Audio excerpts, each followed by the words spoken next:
Estamos de volta e o assunto é educação.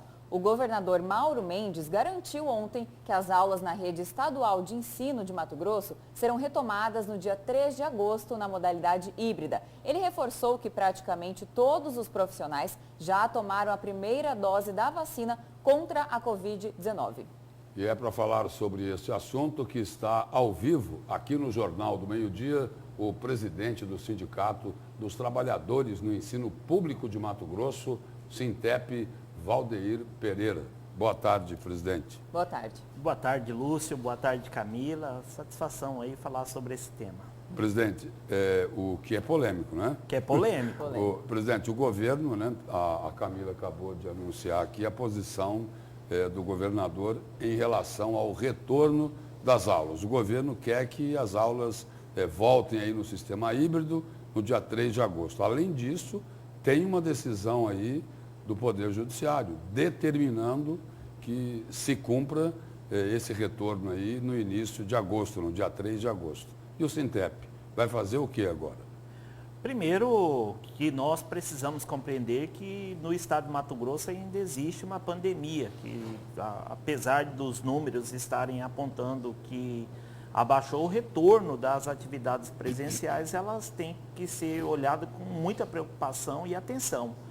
Então, a gente já tem apontado, Lúcia e Camila, que tem alguns municípios onde os profissionais da educação já foram totalmente imunizados e aonde você tem uma curva baixa e as condições de biossegurança, nesses municípios, o retorno das atividades presenciais é possível de você discutir e, ao mesmo tempo, retomar, porque já reúne 3 elementos que são importantes. Agora, a gente tem um caso dos municípios onde você tem ainda o risco muito alto de contágio e o risco alto ainda presente, que o retorno às atividades dentro dessa perspectiva ela é muito temerária. Então, por isso, a categoria será reunida nesse final de semana, mesmo estando de recesso.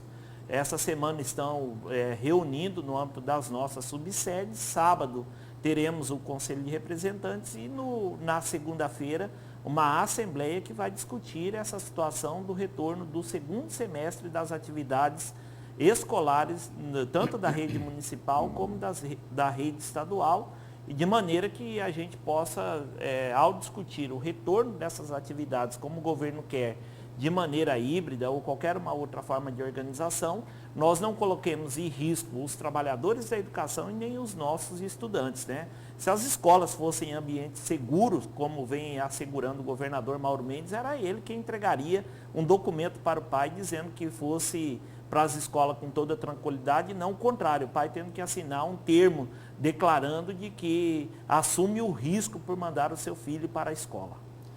Presidente, a questão, né, da volta às aulas, né? O Brasil já tem a maior quarentena escolar do mundo. Há mais de 400 dias as escolas estão fechadas. E em muitos países, né, que são líderes do ranking em relação à educação, como Reino Unido, França, os bares e restaurantes abriram antes das escolas. Aqui no Brasil, o senhor acredita que há essa inversão de valores do que realmente é essencial em detrimento da educação?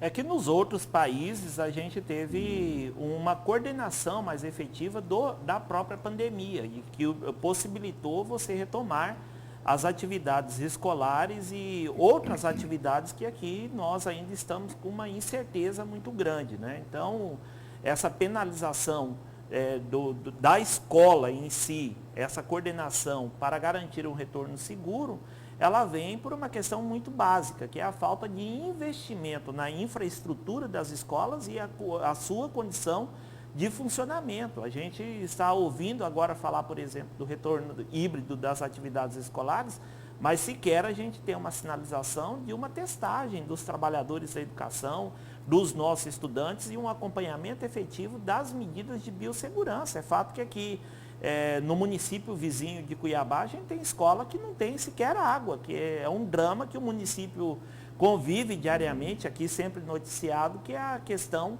da falta d'água para a população e que isso também reflete dentro da escola. Assim como você tem escola que tem um único banheiro, 2 pias para cuidado do nosso estudante, assim como você tem dentro dessas escolas mesmo com o anúncio do governo dizendo que contratará um número maior de trabalhadores, você tem, na grande maioria das escolas, a ausência de trabalhadores para cuidar da infraestrutura da escola.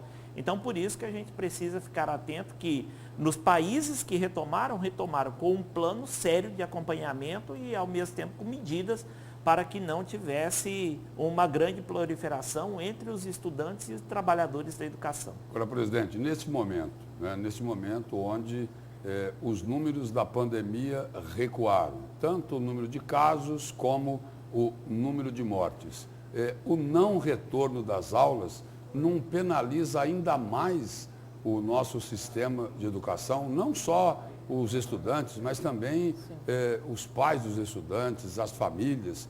E uma outra questão, tem muito estudante que para comer melhor, para se alimentar melhor, precisa que a escola esteja funcionando. Isso não vai pesar na avaliação do Sintep?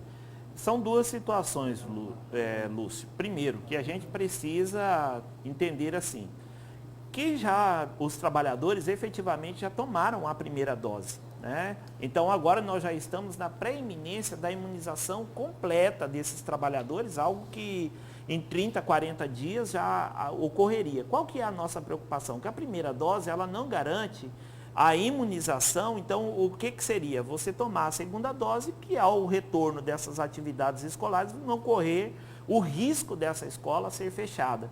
E o outro ponto, que é da alimentação escolar, a maioria das escolas estão com recurso em caixa, mas o que está faltando é a autorização do governo para a aquisição e distribuição de kit de alimentação escolar. E esse problema do desemprego em si, ele tem um impacto para toda a nossa sociedade em si. Isso reflete sobre as condições de alimentação e que, infelizmente, a escola vai ser um grande escape para muitas famílias, porque isso deixará de pesar no orçamento e garantia de uma alimentação básica nesse momento, isso pesa muito. Agora, nós não poderemos atrelar essas condições a um retorno onde você não tem garantida a segurança da nossa escola. Como eu disse antes, tem município que tem condições de retornar.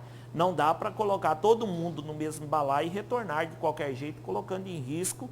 E esperamos que a curva aqui do estado de Mato Grosso realmente continue descendo. Agora, não dá para colocar em risco, nesse momento em que você tem o controle, retomar a essas atividades e ao mesmo tempo ter pessoas contaminadas pela Covid-19 dentro do espaço escolar.